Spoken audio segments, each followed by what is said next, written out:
안녕하세요. 사연에 빠지다의 DJ 민영입니다. 오늘 사연자님은 80일 될 때까지 산전수전 다 겪으며 살았으니 더는 사람 때문에 마음고생할 일은 없겠지 싶었는데 마지막까지 믿었던 가족에게 상처를 받고 말았다네요. 과연 어떤 사연인지 들어보시겠습니다. 오늘도 두 가지 사연 준비되어 있는데요. 끝까지 들어주실 거죠? 그럼 오늘의 사연 바로 시작할게요.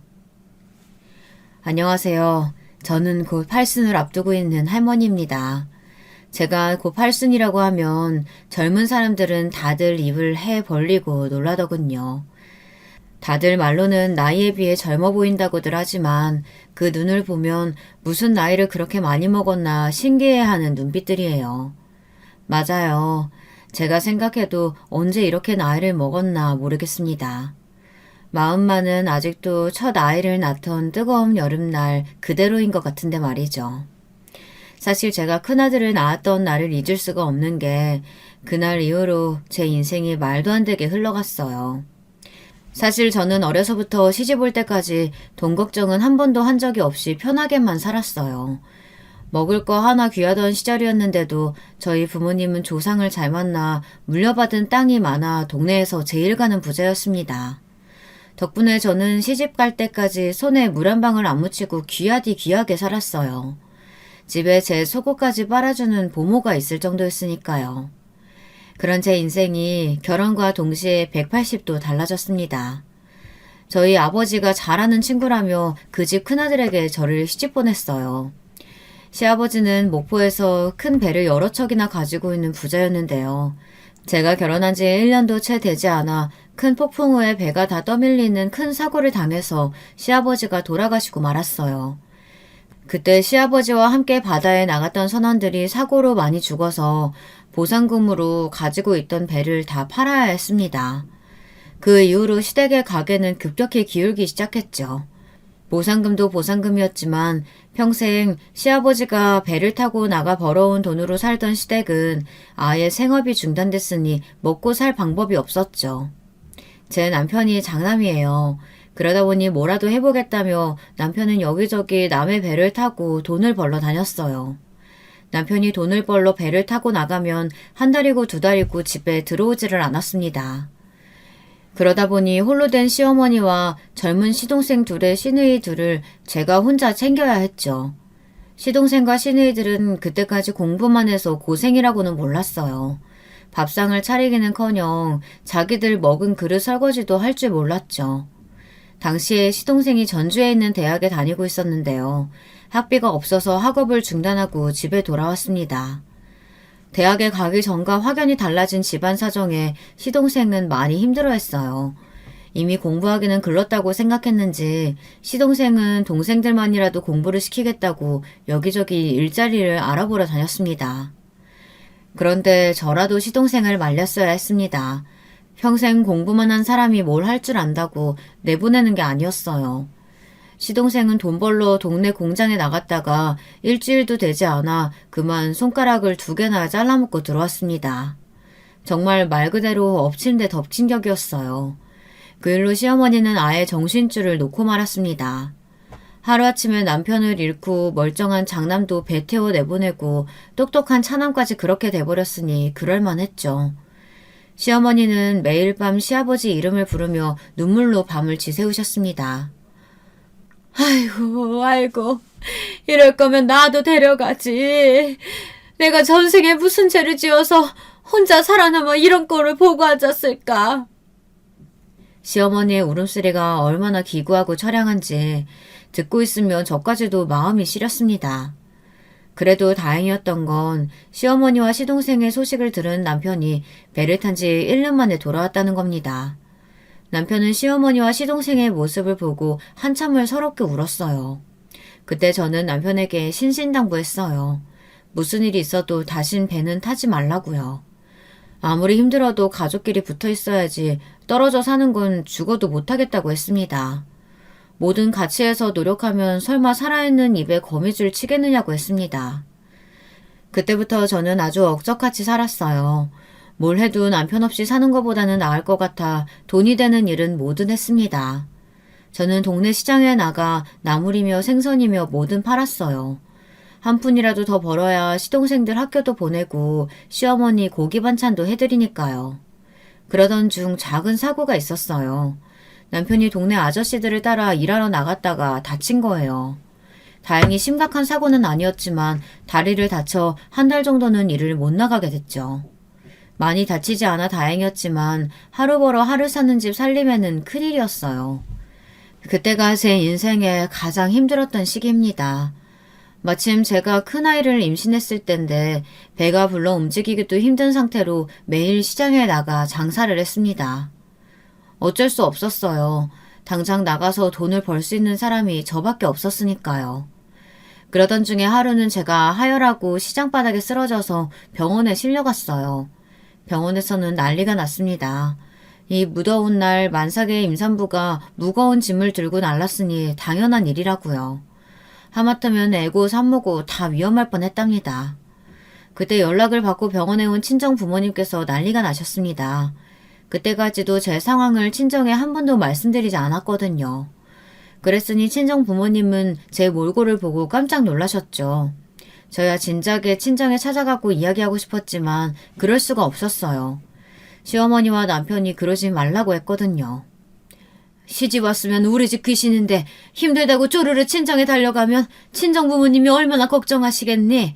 그건 절대 안 된다. 우리 집 일인데 우리가 알아서 해결해야지. 안 그래도 아버지 돌아가셨을 때 장인어른 장례며 장지 구하는 것까지 다 도와주셔서 내가 얼마나 죄송했는데 이제 와서 딸 앞장세워 도와달라는 말은 난 죽어도 못해. 저는 밥도 굶게 생긴 마당에 자존심이 다 무슨 소용인가 싶었지만 남편이나 시어머니 말을 거스르고 친정에 갈 수는 없었습니다. 요즘 젊은 사람들이야 절대 이해하지 못하겠지만 제가 젊었던 그 시절엔 여자가 시집가면 시댁 사람이었어요. 시부모님 말이라면 똥이 된장이라도 퍼먹어야 할 판이었죠. 저 나름대로는 버틸 만큼 버텼다고 생각했습니다. 더는 저도 힘들어서 안 되겠더군요. 저는 병원에 오신 친정 부모님께 시댁 사정을 말씀드리고 작은 가게라도 차리게 좀 도와달라고 말씀드렸어요. 친정 부모님은 당연히 난리가 나셨습니다. 이 지경이 될 때까지 왜 말을 하지 않았냐고요. 저는 할 말이 없었어요. 제가 생각해도 염치가 없었으니까요. 그래도 비빌 언덕이 있다는 것만으로도 천만 다행이었습니다. 그 몸으로 장사는 무슨 장사야? 우선 이 돈으로 김서방한테 할 수 있는 일부터 빨리 찾아보라고 해. 너는 절대 나설 생각하지 말고 네 몸이나 추스러. 친정아버지는 곧바로 은행에 가서 현금으로 1,000만 원을 찾아 제게 딱하니 주셨어요. 당시 1,000만 원이면 서울의 작은 아파트도 한 채 살 수 있는 돈이었습니다.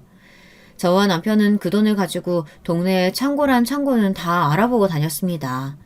저희 식구가 자그마치 6이에요. 앞으로 아이가 태어나면 걷어먹일 가족은 계속 늘어나죠.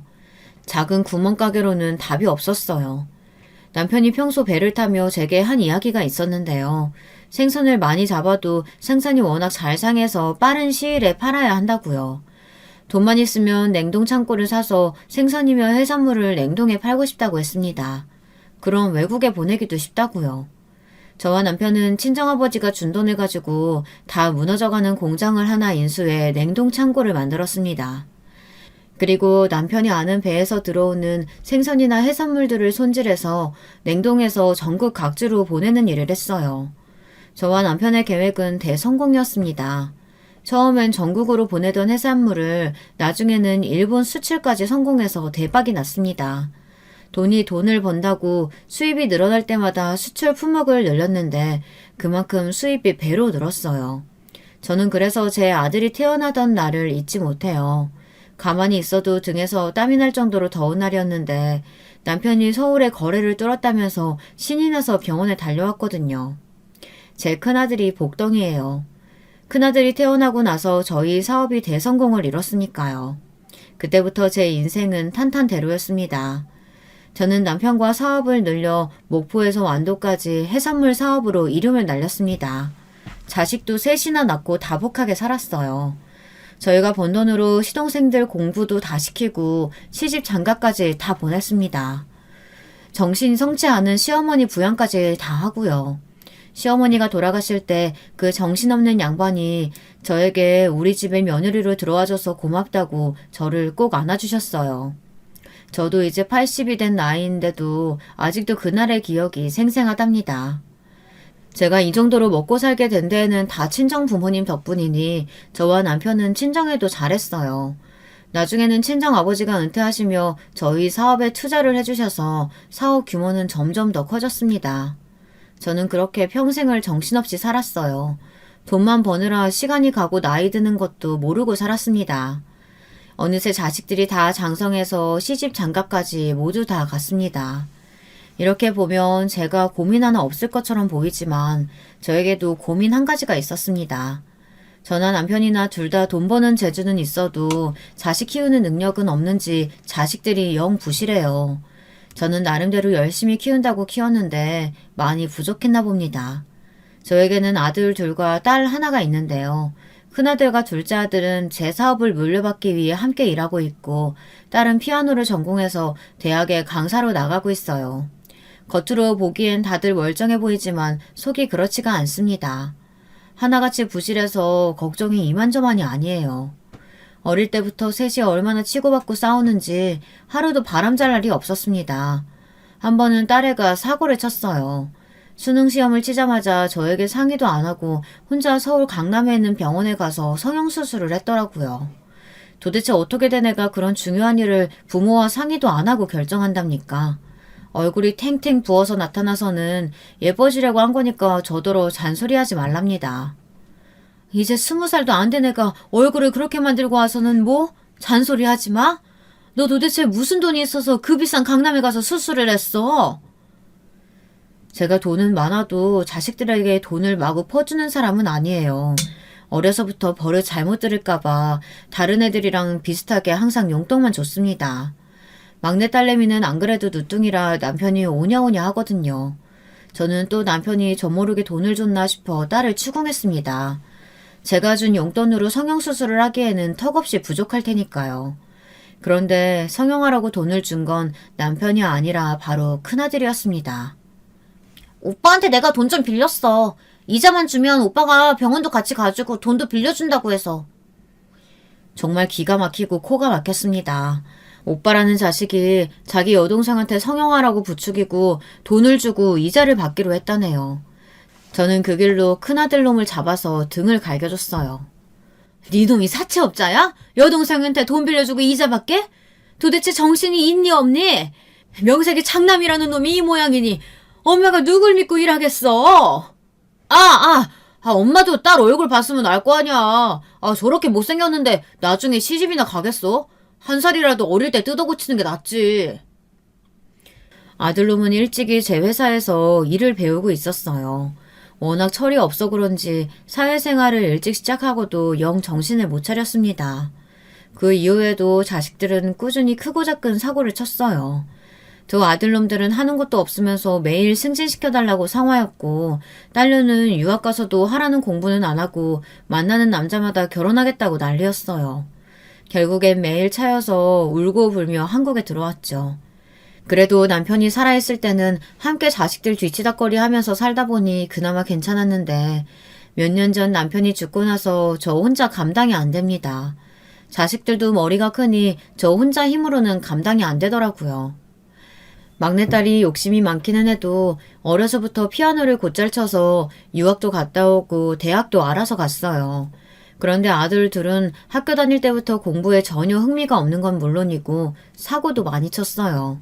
우르르 몰려다니면서 쌈박질하고 애들 괴롭히고 다녀 경찰서에 불려간 적도 있었습니다. 둘 다 대학 문턱도 구경을 못했어요. 제 아들들이지만 부모 돈으로 철없이 호의호식하는 놈들이에요. 그래도 여자를 만나면 좀 나을까 싶어 일찍이 여기저기 괜찮은 집안의 참한 여식들하고 중매도 보게 했는데요. 다 잘 안 됐습니다. 뻔하죠. 볼 거라고는 부모 돈밖에 없는 날라리들을 누가 좋다고 하겠어요. 그러던 중 다행히 둘째 아들이 30 넘기 전에 참한 여자친구를 데려왔어요. 여자친구가 학원에서 애들 주산을 가르친다는데 생긴 것도 참하고 말도 예쁘게 하더라고요. 지금은 죽은 제 남편에게도 얼마나 살뜰하게 잘했는지 남편이 특히나 작은 며느리를 아주 예뻐했어요. 작은 며느리는 아버지가 일찍 돌아가셔서 홀어머니와 오빠와 셋이서만 살았대요. 홀어머니인 거야 그렇다 치고 하나 있는 오빠가 어릴 때부터 사고를 좀 쳐서 전과가 있다고 하더라고요. 그게 마음에 좀 걸렸지만 그래도 제 아들 같은 놈하고 살아주겠다는 게 고마워서 얼른 결혼을 허락했어요. 오빠야 시집 오고 나면 볼 일이야 있겠나 싶기도 했고요. 더군다나 작은 며느리가 기특했던 게 자기가 작은 며느리인데도 우리 집에 들어와서 시부모를 모시고 살겠다고 그러더라고요. 어려서부터 아버지 없이 살아서 그런지 가족들이 북적이는 집에서 살아보고 싶었어요. 당시에 딸도 유학 중일 때라 적적했었는데 며느리가 알아서 함께 살아주겠다고 하니 말은 안 했어도 고맙더군요. 더군다나 작은 며느리는 아들과도 사이좋게 잘 지냈어요. 작은 아들이 먼저 결혼하고 바로 다음 해에 큰아들도 선을 봐서 급하게 장가를 보냈는데 큰 며느리는 중매로 결혼해서인지 영 큰아들이랑 사이가 좋지 않았거든요. 툭하면 둘이 싸워서 큰 며느리가 친정에 쪼르르 달려가곤 했어요. 그럴 때마다 사돈한테 연락이 와서 제가 아주 피곤했답니다. 사돈은 도대체 아들 교육을 어떻게 시키신 겁니까? 매일 술 먹고 늦게 들어오는 것도 모자라서 우리 애가 스트레스 좀 풀겠다고 나가서 쇼핑한 거 가지고 소리 지르면서 쇼핑백을 던졌다는데요. 어쩜 남자가 그거 돈 몇 푼 가지고 쪼잔하게 그런데요? 사돈, 들어보니 돈 몇 푼이 아니던데요. 백화점에서 무슨 구두를 10켤레나 주문해서 신발장이 첫째 신발로 아주 꽉 찼답니다. 그렇다고 남자가 아내한테 쇼핑백 집어던지는 게 말이 됩니까? 우리 애가 울며 이혼하겠다는 걸 제가 하루 종일 말렸다고요. 저는 전화상으로도 사돈에게 머리 숙여 사과하고 곧바로 아들을 사돈 댁에 보냈습니다. 장인 장모에게 제대로 사죄하고 큰 며느리를 데려오라고 했어요. 사실 지금 생각하면 그냥 그때 이혼을 시켰어야 했어요. 첫째 아들 내외는 결혼하고부터 평생 바람잘 날이 없었거든요. 사실 저도 딸 키우는 부모로서 이런 소리 하기는 정말 싫지만 큰 며느리가 저도 마음에 안 들었어요. 살아온 환경은 무시 못한다지만 둘째는 경제적으로 유복하지 않은 집안에서 커서 그런지 애가 알뜰해요. 남편이 주는 생활비로 가계부까지 쓰고 돈까지 척척 모아 적금을 탔다고 한 번씩 남편과 제게 소고기도 사주고 외투까지 한 번씩 사주고는 했습니다. 반면 큰애는 전혀 그런 게 없어요. 돈만 생기면 자기 구두니 옷이니 사들이기 바쁩니다. 집에 가봐도 방 하나가 첫째 물건으로 가득 찼어요. 남편은 돈 벌어보겠다고 매일 지방 여기저기 냉동창고를 다니며 일하는데 아무리 팔자 좋게 태어났어도 그렇지 매일 집구석에서 화장이나 하고 백화점만 드나드니 밉살 맞기는 하더라고요. 남편이 죽기 전에 장남이 있는데도 차남인 둘째에게 회사를 물려주라고 한 것도 며느리 때문이에요. 남편은 항상 남자는 여자하기 나름이라는 말을 많이 했습니다. 나 봐봐. 당신 아니었으면 내가 어떻게 사장님이니 회장님이니 그런 소리 들으면서 살았겠어. 잘 지켜봐. 우리 작은 며느리가 아마 당신만큼은 못해도 우리 작은 아들 놈 내조는 아주 기가 막히게 할 테니까. 남편은 둘째 며느리라면 자다가도 일어나 칭찬하기 바빴어요. 사실 남편 말이 맞아요. 제 아들놈이지만 작은 아들놈은 나이가 들어도 영 답답하고 아주 속이 터지는데 그런 놈을 둘째 며느리는 항상 받아주며 내조를 잘했거든요. 그런데 그런 작은 며느리가 웬일로 작은 아들과 언성을 높이는 일이 있었어요. 결혼하고 몇 년 동안 그런 일이 없었는데 하필이면 명절날 온 식구가 다 모여있는데 방 안에서 소란스럽더라고요. 저는 무슨 일인가 했습니다. 이야기를 들어보니 작은 며느리가 아들 모르게 돈을 좀 빼돌렸나 봐요. 아들이 생활비로 주는 돈에서 일부 적금을 들고 있는 줄 알았는데 그 적금 중 일부가 알고 보니 며느리가 오빠에게 보내고 있었더라고요. 그 일로 아들과 티격태격 했는지 아들이 저에게 하소연을 했습니다. 계속 몰랐으면 어쩔 뻔했어요. 안 그래도 혼자 사시는 장모님 매일 걱정된다고 해서 갈 때마다 용돈에 병원비에 다 드리고 오는데 이제는 나 모르게 돈까지 빼돌려서 사기꾼 형님한테 보내고 있었다니까요. 당신 말대로 사기꾼이라 전과가 있어서 어디 제대로 취직도 못하고 사람 구실도 못하고 샀는데 그럼 어떡해. 나라도 도와줘야지. 그렇다고 말도 안 하고 돈을 빼돌려? 남편까지 속이는 사람을 어떻게 믿고 돈을 맡겨? 저는 우선 아들부터 진정시키고 며느리와 이야기를 나눴습니다. 며느리 말이 결혼하고 지금까지 계속 돈을 빼돌린 거는 아니라네요. 최근에 오빠가 힘들다고 연락이 와서 처음 보내준 거래요. 며느리 오빠가 어머니랑 같이 살고 있는데 취직이 안 돼서 돈이 한 푼도 없나 봐요. 명절인데 고기 살 돈도 없다고 했답니다. 이래서 여자도 집안에 보고 드려야 한다니까요. 원래 없이 산 사람들이 음흉해서 뒤로 무슨 짓 할지 몰라요, 어머니. 동서 이런 것도 모르고 착하다고 얼마나 칭찬하셨어요? 사람은 다 겪어봐야 안다니까요. 항상 둘째 며느리에게 샘을 부리던 큰 며느리가 이때다 싶었는지 아주 흠을 잡더라고요. 첫째 네가 뭘 한다고 나서 그래봐야 네가 백화점 가서 한 번 쇼핑하는 돈보다 적은 돈이야. 둘째 너 아무리 화가 나도 그렇지 식구들 다 있는 앞에서 아내한테 그런 소리 하면 어떡해. 오늘은 명절이니까 넘어가고 다음에 다시 이야기하자. 저는 그 순간에도 제 자식보다 둘째 며느리가 더 걱정됐습니다. 착하고 마음 여린 애가 식구들 앞에서 그런 소리를 들었으니 상처받을 것 같아서요. 길지는 않지만 몇 년 동안 제가 옆에서 지켜본 바에 의하면 둘째가 절대 작정하고 그런 짓을 한 애는 아니에요. 첫째면 몰라도요. 제가 둘째 편을 드는 것 같아 서운했는지 아들들과 큰며느리는 입술을 삐죽 내밀며 궁시렁거렸습니다. 그날 저녁 제 방에 온 둘째 며느리는 펑펑 울면서 친정 이야기를 했어요. 엄마가 허리도 아프고 무릎도 계속 아픈데 계속 돈을 벌어야 하니까 새벽마다 식당에 나가서 일하시거든요. 오빠도 그런 엄마 보는 게 속상하니까 뭐라도 해보려고 하는데 잘 안 되나 봐요. 이러다가 오빠가 또 나쁜 사람들하고 어울릴까 봐 걱정돼서 제가 조금이라도 보태준 거예요. 몰래 그런 짓 해서 죄송해요, 어머니. 둘째 며느리가 손까지 덜덜 떨며 머리를 조아리고 죄송하다고 말하는데 제가 다 얼굴이 뜨겁더군요. 며느리가 그깟 돈 친정에 좀 줬다고 화를 낼 일인가 싶었어요. 저는 둘째 며느리가 너무 안쓰럽더군요. 죄송하긴 뭐가 죄송해. 둘째 네가 나랑 너희 시아버지한테 하는 것만 해도 월급으로 환산하면 얼만데. 앞으로는 걱정하지 말고 내가 따로 챙겨줄 테니까 꼭 사돈께 드려. 식당 일은 하시지 말라고 하고. 작은 며느리는 말도 못하고 주저앉아 펑펑 울었습니다. 저는 그런 작은 며느리가 이해됐어요. 본인이야 결혼해서 돈 걱정 없이 살고 있지만 친정엄마랑 오빠가 아직 자리를 못 잡고 힘들게 살고 있으니 마음이 불편할 게 당연했죠. 방법이 잘못되기는 했지만 그래도 그렇게라도 오빠를 도와주고 싶었던 마음은 이해합니다. 저는 그때 일로 며느리가 안쓰러워 아예 작은 며느리 친정에 돈을 조금 줬습니다. 예전에 저희 친정아버지가 제게 해주신 것처럼요. 큰 돈은 아니지만 그래도 작은 가게라도 할 정도는 돼요. 생각 없는 작은 아들은 왜 그렇게까지 해주냐고 난리를 쳤지만 저는 그런 소리 해대는 아들을 나무랐어요. 이 멍청한 놈아. 사기꾼이라도 너한테는 형님인데 집안의 큰아들이 그래도 먹고 살아야 사돈도 부양을 할 거 아니야. 네 아내가 언제까지 사돈 걱정하게 할 거야? 네가 사위면 너도 신경 써야지. 저는 이래저래 작은 며느리를 생각해서 도와준 겁니다. 사돈이 마음 편히 살아야 며느리도 마음이 놓일 것 같아서요. 그 이후로 작은 며느리는 저와 남편에게 더 잘했습니다. 그렇게 신경 쓰지 않아도 된다고 해도 항상 먹을 거며 입는 거며 살뜰하게 챙겼어요. 얘가 얼마나 생각이 깊은지 계절이 바뀔 때마다 말하지 않아도 집안 정리도 다 알아서 하고 저나 남편 옷까지 새로 사서 깨끗하게 옷장에 넣어주고는 했습니다.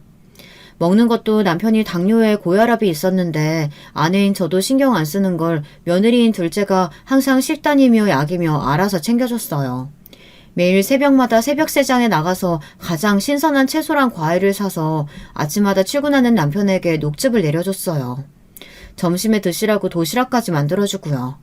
그러면서도 사소한 생색 한 번 낸 적이 없습니다. 첫째 며느리는 지나가다가 떡만 조금 사와도 자기가 제일 유명한 가게에서 줄 서서 사온 거라고 연신 말하는데 둘째는 평생 그런 소리를 한 번 안 했어요. 사실 첫째 며느리가 떡을 사오면 무서웠습니다. 시댁에 일절 신경 안 쓰는 애가 갑자기 나타나면 항상 저나 남편에게 할 말이 있어서 오는 거거든요. 당시에 제가 허리가 좀 안 좋아서 몇 달을 집에서 쉬고 있었어요. 회사에는 남편도 있고 어쨌든 아들이 둘씩이나 있으니 오랜만에 아프다는 핑계로 쉬어보는 거였습니다. 그런데 그날 또 첫째 며느리가 백화점에서 산 비싼 약과라며 환가를 사왔어요. 저는 웬일이냐고 물었죠. 그러자 첫째가 저한테 허리는 괜찮으시냐고 안부도 안 묻고 곧장 자리에 앉자마자 한다는 소리가 기가 막혔습니다. 어머니, 시내에 있던 상가 건물 허문 거 보셨어요? 저랑 그이가 몇 년 전부터 그 자리를 계속 보고 있었는데 마침 그 자리가 떡하니 부동산에 나왔더라고요. 그 자리 고급스럽게 백화점 하나 지으면 정말 좋을 것 같은데 어머님이 투자 좀 해주시면 안 돼요? 제가 다 안 듣는 것 같아도 며느리나 아들들이 하는 이야기는 항상 귀를 쫑긋하고 듣고 있어요. 이 자식들이 언제 또 헛소리 할지 모르니까요. 그런데 역시나 제 예상대로 큰며느리가 또 말도 안 되는 소리를 하더군요. 얼마 전부터 신화에 백화점 하나 지으면 잘 될 것 같다고 그렇게 노래를 부르더니 결국은 자기가 하고 싶다는 소리였어요. 당시에 저랑 남편이 슬슬 해산물 수출일은 아들들에 맡기고 노후 준비를 위해 투자를 생각하고 있었는데요. 건물이나 땅을 사려고 알아보고 있었죠. 그런 저희 생각을 알고 있던 큰며느리는 여우같이 때를 맞춰 백화점 이야기를 꺼낸 겁니다. 저는 큰며느리 하는 꼴이 얄미워서 단번에 싹 잘랐어요. 일부러 며느리가 들고 온 한과를 발로 차며 소리쳤습니다. 너희들이 백화점에서 물건을 사보기만 했지 뭘 한다고 백화점을 해? 저는 아픈 허리를 부여잡고 힘껏 소리쳤어요. 사업의 사자도 모르는 것들이 제 돈으로 백화점 사장 요리를 할 심산인 게 너무 보여서요. 저번에 저희도 다 들었어요. 아버님이랑 어머님 회사 서방님한테 주시려고 하시는 거잖아요. 그럼 우리 그 애는 명색의 장남인데 동생한테 치워서 어떻게 먹고 살아요. 어머님이 장남도 책임져 주셔야죠. 큰며느리는 억지를 부렸습니다. 아직 둘째에게 회사를 물려준 것도 아닌데 자기들은 찬밥 심세라며 하소연을 하더라고요. 장남을 이렇게 홀대하는 경우가 어디 있냐고요. 저는 자식들끼리 부모 돈 가지고 싸우고 재산 상속으로 칼분이 난다는 뉴스들을 보면서 남의 얘기가 아니겠구나 생각했어요. 제가 키운 아들놈들을 보고 있으면 저놈들은 나랑 남편을 부모가 아니라 은행으로 생각하는구나 싶을 때가 많았거든요. 제가 이기적인지는 몰라도 그래서 며느리나 사위만은 제대로 정신 박힌 애들이 들어오길 바랬어요. 내 자식들이 아무리 못난 짓을 해도 옆에서 가르치고 혼내줄 배우자들일요. 그런데 역시나 내 아들놈이 엉망이니 며느리도 엉망인 게 당연한 일인가 봅니다. 큰며느리는 제가 백화점을 안 지어주겠다고 하자 그때부터 아주 막무가내로 나왔어요. 제 생일날이고 남편 생일이고 아예 오지도 않았습니다. 큰아들이 아무리 말해도 자기는 안 오겠다고 했대요. 윤석이 엄마가 백화점 힘들면 회사라도 나한테 물려달래. 아니면 며느리 노릇도 안 하고 나랑 이혼하겠대. 아들 이야기를 들어보니 큰며느리는 애초에 우리 집안만 보고 제 아들과 결혼한 거랍니다. 제 아들이 인물도 없고 배운 것도 없이 무식한데 오로지 우리 집 돈만 보고 장남이라는 소리에 미래를 생각해서 꾹 참고 시집 온 거랍니다.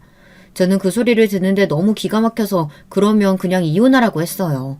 저도 돈만 밝히는 며느리는 필요 없다고요.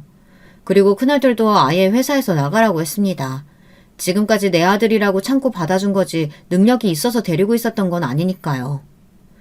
나도 너처럼 능력 없고 집안 검사도 제대로 못하는 놈 필요 없어. 나가서 이혼하든지 말든지 네 알아서 해. 처음 결혼했을 때부터 지금까지 큰며느리 입에서 이혼 이야기가 나온 게 한두 번이 아니에요. 제가 아는 것도 셀 수 없이 많습니다. 어린애도 아니고 자식까지 낳은 게 책임감 없이 기분만 상하면 이혼 이야기부터 꺼내는 게 꼴보기 싫었어요. 저는 정말 그대로 큰아들을 회사에서 내쫓았습니다. 그로부터 얼마 뒤 정신을 차렸는지 큰며느리가 집에 저를 찾아왔어요. 그러더니 어울리지 않게 무릎을 꿇고 눈물을 쏟더군요. 저는 눈도 깜빡이질 않았어요. 아무리 기분이 상하고 화가 나도 그렇지 며느리가 어떻게 시부모가 돈 좀 안 준다고 시어머니 생신이며 시아버지 생신에 얼굴을 안 비치고 당당하게 이혼하겠다고 떠든답니까? 저는 절대 쉽게 넘어가줄 생각이 없었어요. 어머니 죄송해요. 어머니도 자식 키워보셨으니까 아시잖아요. 동서는 딸만 줄줄이 낳고 아들은 제가 낳았는데도 매일 동서만 이뻐하시고 회사까지 서방님한테 물려준다고 하니까 제가 잠시 머리가 어떻게 됐었나 봐요. 우리 윤석이 생각해서라도 한 번만 봐주세요. 며느리는 손주 녀석을 내세우면서 저더러 한 번만 봐달랍니다. 아직 학교도 안 들어간 애를 이혼 가정에서 크게 할 수 있냐고요. 저는 기가 막혀서 말문이 다 막혔습니다. 이혼 이야기는 자기 입에서 나온 소리면서 마치 제가 이혼하라고 부추긴 것처럼 굴더군요.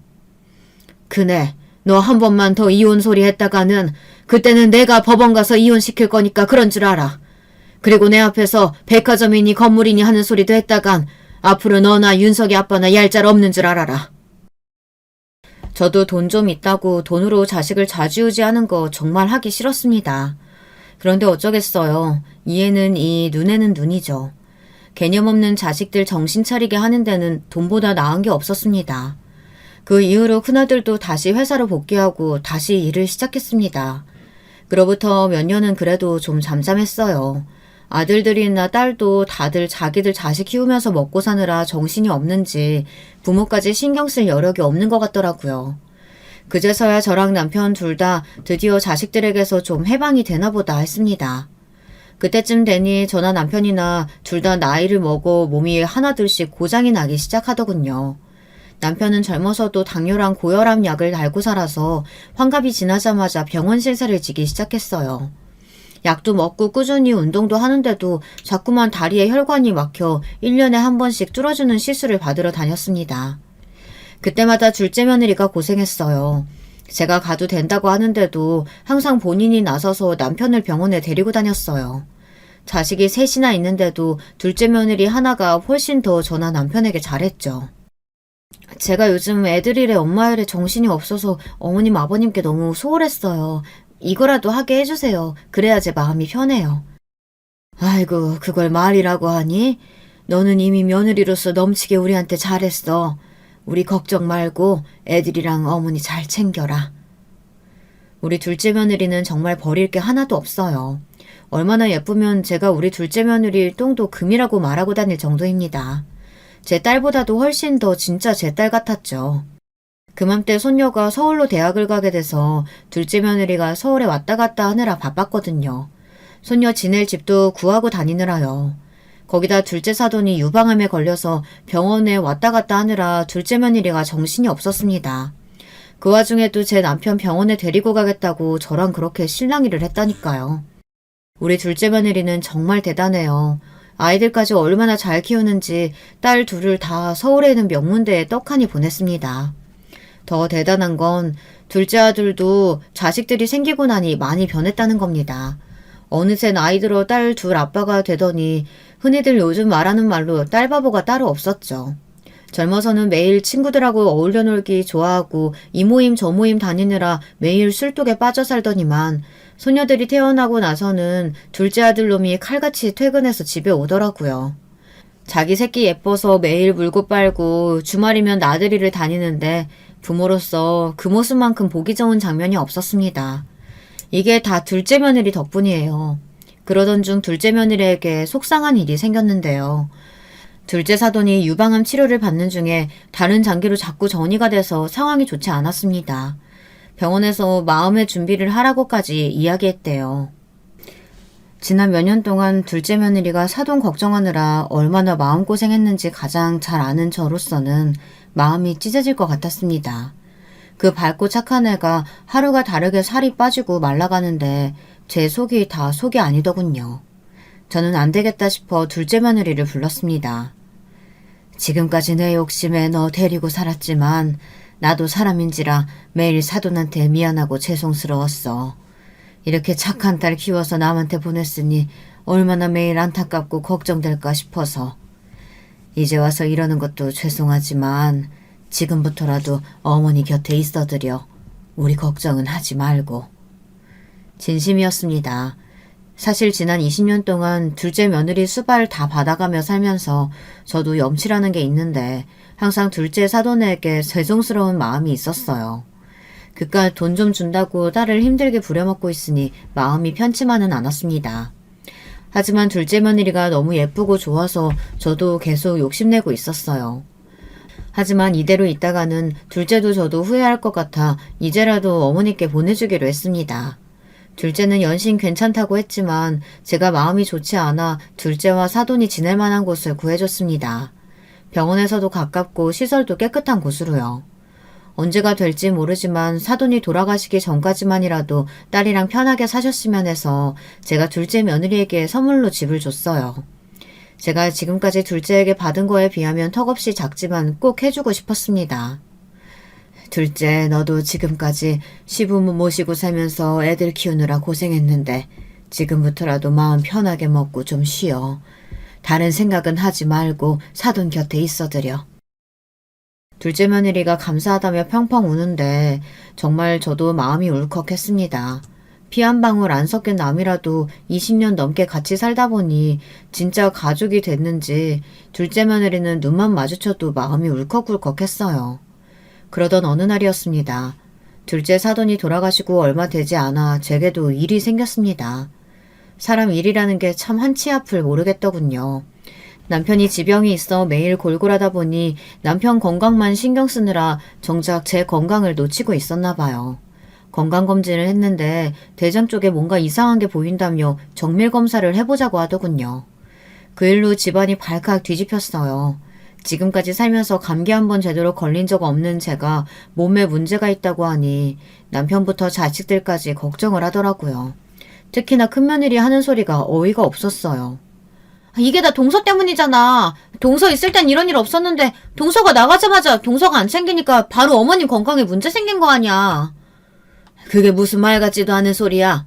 둘째가 지금까지 나랑 네 시아버지 모시면서 얼마나 고생을 했는데 그런 소리를 해. 정말이지 나이가 들어 또 철딱선이 없는 큰며느리 때문에 제가 골치가 아플 지경이었어요.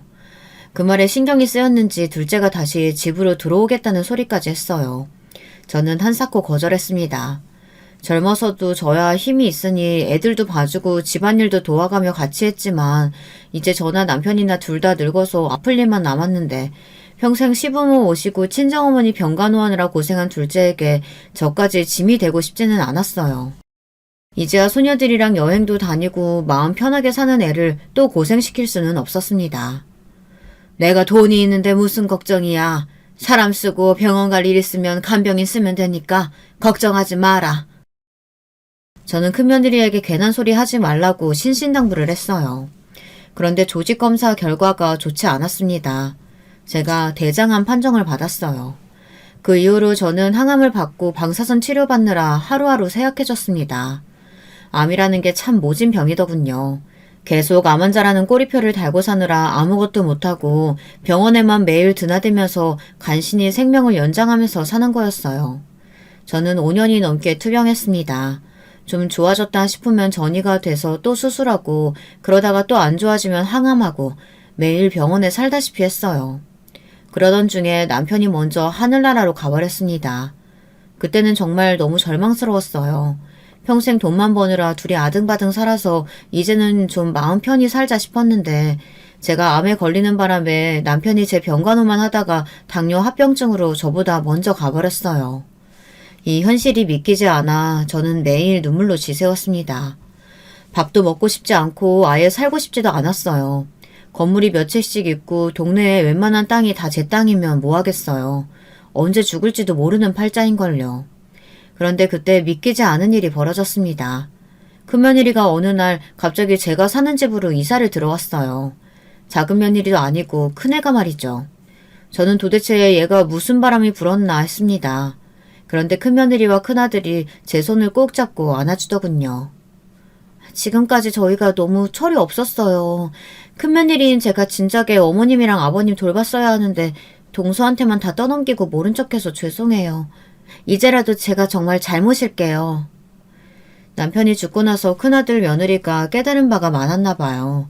나이 들어서 매일 아파도 언제나 꼿꼿할 줄 알았던 아버지가 한순간에 사라져버리니 많이 힘들었다고 하며 제 앞에서 펑펑 울더군요.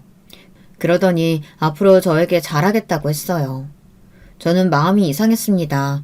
저도 늙었지만 얼굴에 주름이 자글자글해진 아들 며느리가 저를 안아주며 우는데 이 애들도 부모가 죽어가니 철이 드나보다 싶어서요. 저는 그래서 반신반의했습니다. 아무리 그래도 사람이 그렇게 한순간에 달라질까 싶었습니다. 그런데 예상외로 큰며느리와 큰아들이 회사 일도 열심히 하며 저를 살뜰히 챙겼어요. 제가 병원에 가는 날이면 큰며느리가 항상 데리고 가줬고요. 심지어 항암받으러 입원했을 때도 제가 간병인 쓰면 된다고 하는데 굳이 큰며느리가 간병하겠다며 같이 병원에 들어왔습니다. 곱게만 자란 큰며느리가 그 좁은 병실에서 먹고 자기 힘들었을 텐데 한 번을 군소리도 안 하고 살뜰히 저를 챙기더군요. 몸은 아프고 힘들어도 자식들 덕분에 힘이 났습니다. 거기다 큰아들도 달라져서 일을 열심히 했어요. 몇십 년 동안 그렇게 일을 열심히 하는 걸 본 적이 없는데 웬일로 실적을 내서 지난 분기보다 매출을 많이 끌어올렸다고 하더라고요. 회사 임원들도 신기해할 정도였죠. 남편이 죽기 전에 사실 회사를 둘째에게 넘기겠다고 했어요. 워낙 둘째 며느리를 예뻐했으니까요. 당연한 결과였지만 아직 임원회의에서 통과가 되지 않아 보류 상태였습니다. 거기다가 남편이 죽고 난 이후 큰아들이 저렇게 변했으니 저도 고민이 되더라고요. 정말 큰아들이 정신을 차린 건가 싶어서요. 그로부터 얼마 뒤 저희 집안에 폭풍우가 몰아쳤습니다. 상상도 할 수 없는 일이 벌어졌어요. 그날도 제가 병원에서 퇴원하고 집에 돌아왔다고 작은 며느리랑 작은 아들이 몸보심 좀 하라고 삼계탕을 다 끓여왔더라고요. 작은 아들 내외랑 밥을 먹고 있는데 현관문을 쾅 세게 박자고 큰 며느리가 씩씩거리며 집에 들어왔더군요. 어머니, 이게 다 뭐예요? 제가 병원에 같이 들어가겠다는데 굳이 혼자서 들어가시겠다고 고집 부리시더니만 저희 등에 칼 꽂으시려고 그러신 거였어요? 역시나 예상대로 큰 며느리는 예전의 모습으로 돌아왔습니다. 얼마 전까지 제 앞에서 효부 흉내를 내더니만 병원에서 이제 막 나온 시어머니한테 소리를 지르며 따지더군요. 이제야 아주 본색을 드러냈어요. 이제 병원에서 나온 사람한테 소리를 고래고래 지르고 내가 뭘 어쨌다고 이래? 저희더러 집에서 나가라고 문자 한 통 덜렁 보내셨길래 무슨 일인가 했더니만 부동산에 저희 살던 아파트까지 다 내놓으셨다면서요. 거기다가 저희랑 상의 한마디 없이 벌써 회사도 서방님한테 다 넘기시고요. 이게 등에 칼 꽂는 거 아니면 뭐예요? 나는 원래 항상 선방을 날리는 편이라 어쩔 수 없었다. 잘못하다간 너희들이 내 등에 칼 꽂으려고 하는데 내가 가만히 있을 수가 있나? 그랬습니다. 제가 지금은 아무리 말기암 환자라고 해도 자그마치 100억 원대의 자산가예요. 제가 금수저를 물고 태어나 친정 부모님 도움받아 성공했다고 해도 몇십 년 동안 바닷바람 맞으며 사업한 사람입니다. 아무리 자식이고 며느리여도 사람을 그렇게 쉽게 믿지 않아요. 큰며느리는 뻔뻔하게 눈을 동그랗게 뜨고 잘못한 게 전혀 없다는 표정이었습니다. 저는 너무 가스로워서 제 핸드폰에 녹화한 영상을 보여줬습니다. 그 영상을 보자마자 둘째 아들 내외는 놀라서 손으로 입을 막았어요. 때는 저와 며느리가 함께 병원에 들어갔을 때예요. 저는 그때까지만 해도 진심으로 큰며느리에게 고마웠어요. 병원에서 생활하는 게 얼마나 힘든지를 잘 아는 저로서는 엄마도 아니고 시어머니 시중을 들겠다고 선뜻 먼저 함께 병원에 들어와 준 게 미안했죠. 더군다나 항암을 하면 몸에 힘이 쭉 빠지고 기운도 없어요. 속도 안 좋아서 밥도 잘 먹지를 못합니다. 옆에서 누가 음식 먹는 냄새만 맡아도 구역질이 올라오거든요. 저 때문에 며느리가 밥도 잘 못 먹고 계속 휴게실에 가서 혼자 밥을 먹었어요. 처음엔 저도 몸도 안 좋고 정신이 없어 정말로 몰랐는데 나중에는 며느리한테 미안하더군요. 저는 자다 일어나서 옆에 며느리가 없길래 커피라도 하나 사줄까 싶어 찾아 나갔습니다. 그런데 휴게실에서 며느리가 누구랑 통화하는지 깔깔 웃으며 아주 시끄럽게 통화를 하더군요. 그 소리가 얼마나 요란한지 휴게실 밖까지 다 들렸습니다. 내가 살다 할망구 때문에 병원에서 도시락을 다 사 먹고 있다. 아, 정말 좁아 터져서 너무 불편해. 거기다가 온통 다 늙고 아픈 사람들이라 냄새 때문에 구역질나 죽겠다니까. 순간 저더러 할망구라고 하는데 정말 온몸에 소름이 다 돋더군요. 물론 시어머니 좋아하는 며느리가 어디 있겠어요. 하지만 제가 병간호 해달라고 한 것도 아니고 본인이 자진해서 들어와 놓고 저런 소리를 하고 있으니 기분이 상하더군요. 저는 며느리가 또 무슨 소리를 할까 싶어 핸드폰부터 꺼내 영상을 찍었습니다. 나중에 큰며느리가 제 병간호를 했다고 식구들 앞에서 생색내면 보여줘야겠다 싶어서요. 그런데 그때 영상을 안 찍었으면 큰일 날 뻔했어요. 큰며느리의 만행을 보여줄 가장 큰 단서가 됐으니까요. 나라고 이러고 있고 싶겠어. 이렇게라도 해야 나중에 재산 분할할 때 큰 소리 좀 내지. 아휴, 생각만 해도 신난다. 우리 할망구 곧 뒤진데 그 많은 재산 두고 죽으려면 얼마나 억울할까? 내가 이날만 기다리고 그 재수없는 남편하고도 꾹 참고 산 거라니까. 나는 앞으로 평생 우리 할망구 재산 다 쓰고 죽어야지. 요즘 핸드폰은 참 좋아요. 영상도 영상이지만 목소리까지 아주 선명하게 잘 찍혔더군요. 아니 이걸 어떻게... 어떻게는 뭐가 어떻게? 내가 너같이 이기적이고 너밖에 모르는 년이 갑자기 집에 들어와서 나 모시겠다고 하고 병원 따라 들어간다고 했을 때부터 이상하다 생각했어. 너같이 능구렁이 같은 년한테 내 한 푼이라도 넘겨줄 줄 알아? 회사든 집이든 한 푼도 안 넘겨줄 테니까 그런 줄 알고 당장 이 집에서 나가. 어머니 왜 이러세요? 이건 그냥 제가 친구랑 통화하면서 허세 좀 부린 거예요. 절대 제 진심 아니라고요. 금며느리는 가만 보면 참 대단해요. 제가 녹화한 영상을 보고도 자기 진심이 아니라면서 아주 딱 잡아떼더군요. 어머니, 한 번만 다시 생각해주세요.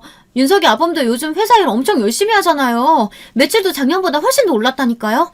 저는 미워도 장남인 아들이 그렇게 노력하는데 제발 한 번만 봐주세요. 아주 무릎만 안 꿇었지 손을 싹싹 빌더군요. 그때였어요. 작은 아들이 참다 도저히 안 되겠는지 한마디 하더군요. 형이나 나나 독인객인이라 말 안 했는데 형수는 가만 보면 정말 염치가 없네요. 나도 더는 못 봐주겠어요. 형이 일하긴 뭘 해요. 직원들을 얼마나 쪼아댔는지 형이 매출 신경 쓰고 나서부터 실장이랑 팀장이랑 다들 옷 벗고 나간 직원이 10은 넘어요. 다 형 때문에 못 다니겠다고 나간 거라고요. 그랬습니다. 이놈이나 저놈이나 정말 답이 없었어요. 큰아들 놈이 제 앞에서 일 좀 하는 척 하려고 직원들을 아주 쥐잡듯이 잡았나 봐요. 최근에 그만둔 직원들이 엄청 많다더군요. 저는 머리가 지끈거려 고개를 저었습니다. 제가 자식 교육을 이렇게밖에 못했나 후회가 돼서 얼굴이 다 뜨겁더군요. 저는 큰 결심을 했습니다. 그리고 자식들을 다 집으로 불러 모았어요. 지금부터 내가 하는 말 잘 들어라. 마음 같아서는 내가 회사는 꼭 경영하고 싶지만 몸이 이 모양이니 할 수 없이 회사는 전문 경영인한테 맡기기로 했다. 도저히 너희들은 못 믿겠어. 그리고 아들 둘, 너희도 지금까지 회사에서 고생한 게 있으니 내가 차마 자르지는 않을 거다. 그러니까 생각 있는 놈들 같으면 회사에 나와서 열심히 일해. 그리고 큰애 잘 들어라. 너희한테 사준 집이며 재산은 다 내 거야. 내가 죽기 전까지 너희한테는 한 푼도 안 줄 생각이야. 이혼을 하든 말든 너네 알아서 해. 제 말에 큰아들과 며느리는 난리를 쳤어요. 이게 말이 되냐면서요. 하지만 저는 꼿꼿하게 버텼습니다. 이게 다 제 잘못이라는 걸 저도 알아요. 젊어서 힘 있을 때 자식들이라고 봐주지 말고 더 무섭게 했어야 했는데 사고를 치든 잘못을 하든 항상 넘어가줬더니 이 자식들이 부모 귀한 줄을 몰랐죠. 큰아들은 제 말이 농담인 줄 알고 집이라도 달라고 떼를 썼습니다. 50이 훌쩍 넘은 자식이 징징거리며 떼를 쓰는데 정말 못 봐주겠더군요. 저는 그런대로 잘 버티고 있어요. 그리고 회사에서 받는 월급 말고는 자식들에게 일절 아무 재산도 넘겨주지 않고 있습니다. 이제야 좀 제가 왜 그렇게 고민인지 이해하시겠나요? 자식 농사를 망쳐놓으니 늙어서도 마음 편히 죽지도 못하겠네요. 저는 언제 죽을지도 모르고 바로 지금이 가장 힘들고 고민이 많습니다. 사실 마음 같아서는 둘째 며느리에게 다 주고 떠나고 싶어요. 하지만 그렇게 하고 제가 죽어버리면 그 뒤에 있을 후폭풍이 걱정돼서 잠도 안 옵니다. 저는 최근에 변호사를 불러 땅이랑 웬만한 건물을 정리해 일부는 사회에 환원하고 일부는 제가 죽으면 작은 며느리에게 주라고 공증을 받아놓은 상태입니다. 물론 회사도 남편 유언대로 둘째에게 주려고 해요. 그런데 이게 과연 현명한 생각일지 아직도 고민하고 있습니다.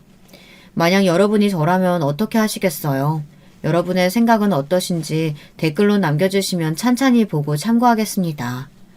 지금까지 이 늙은이의 두서없는 이야기 들어주셔서 감사해요. 여러분들 가정에는 항상 좋은 일만 가득하길 바라겠습니다. 여러분, 두 번째 사연 시작하기 전에 좋아요, 구독 꼭 눌러주실 거죠? 그럼 두 번째 사연 바로 시작합니다. 안녕하세요. 전 중학생 아이를 키우고 있는 40대 주부입니다. 남편하고 결혼한 지는 15년이 조금 더 돼가네요. 저희 남편은 위로 나이 차이가 꽤 나는 형 2명이 있습니다. 제가 아들 셋 있는 집에 막내 며느리로 들어가게 된 거죠. 처음에 남편을 만났을 때는 아들 셋 있는 집에 막내 아들이라길래 장남은 아니니 부담은 없겠다 했어요. 근데 그게 또 아니더라고요. 전 막내 며느리지만 첫째 며느리보다 더한 삶을 살았습니다. 무슨 일인가 궁금하시죠? 그럼 막내 며느리로서의 저의 삶, 지금부터 얘기해보려 합니다. 글솜씨 없지만 잘 들어주셨으면 좋겠습니다. 15년 전 가을, 저는 27살의 꽃다운 나이에 남편과 결혼하게 됐습니다. 남편과는 어릴 적부터 친하게 지내던 친구였는데 성인이 된 이후 연인으로 발전하게 된 케이스였어요. 어릴 적부터 친구였다 보니 학창시절에 남편 집에 몇 번 놀러간 적도 있어서 시어머니랑도 초면은 아니었죠. 제가 기억나는 건 어릴 때 남편 집에 놀러가면 어머님이 간식으로 김치전을 부쳐주시곤 했는데 그게 너무 맛있었다는 거예요.